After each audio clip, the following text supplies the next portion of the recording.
কাবলাল জুমার সালাত কি বেদাত? কাবলাল জুমার সালা বেদাত এভাবে বলা যাবে না। কাবলাল জুমা কথাটা কি? কাবলাল জুমা মানে হচ্ছে জুমার আগে।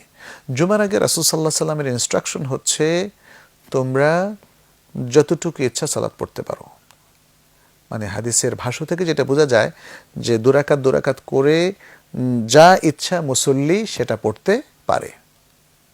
এখানে হয়তোবা আপনি প্রশ্ন করতে চেয়েছেন যে কাবলাল জুমা নামে যে 4 রাকাত আমরা পড়ার প্রচলন করেছি সেটা বেদাত কিনা।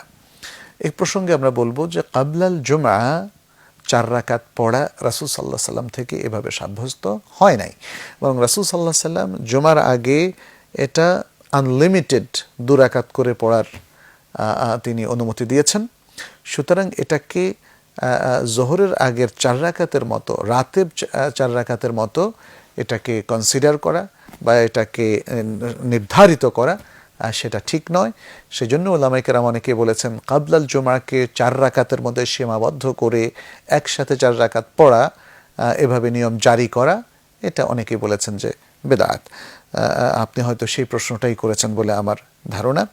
এবং আমরাও বলবো যে আসলে কাবলাল জুমা দ্বারাই বোঝা যাচ্ছে যে এই 4 রাকাত জুমার অন্তর্ভুক্ত নয়, এটা জুমার আগে। কাবলাল জুমা মানে জুমার আগে। তাহলে জুমার আগে রাসূল সাল্লাল্লাহু আলাইহি সাল্লামের নির্দেশনা কি সেভাবে পালন করাটাই আমাদের জন্য শ্রেয়। বায়দাল জুমা, বায়দাল জুমা মানে জুমার পরে রাসূল সাল্লাল্লাহু আলাইহি সাল্লাম কখনো 2 রাকাত পড়েছেন, কখনো 2 রাকাত করে 4 রাকাত পড়েছেন। সুতরাং আমাদেরকে এটা বুঝতে হবে যে আমরা জুমার সালাত কয় রাকাত বললে দেখা যাচ্ছে যে কাবলাল জুমা, বায়দাল জুমা এগুলোকে সব একসাথে করে রাকাত সংখ্যা বলি, এটা ঠিক নয়। সাধারণত কোনো সালাত বলতে ফরজ সালাতকে বোঝানো হয়। তাহলে জুমার সালাত আসলে মূলত কয় রাকাত? 2 রাকাত। জুমার আগে যা ইচ্ছা পড়তে পারবে, পরে 2 রাকাত বা 4 রাকাত পড়তে পারবে।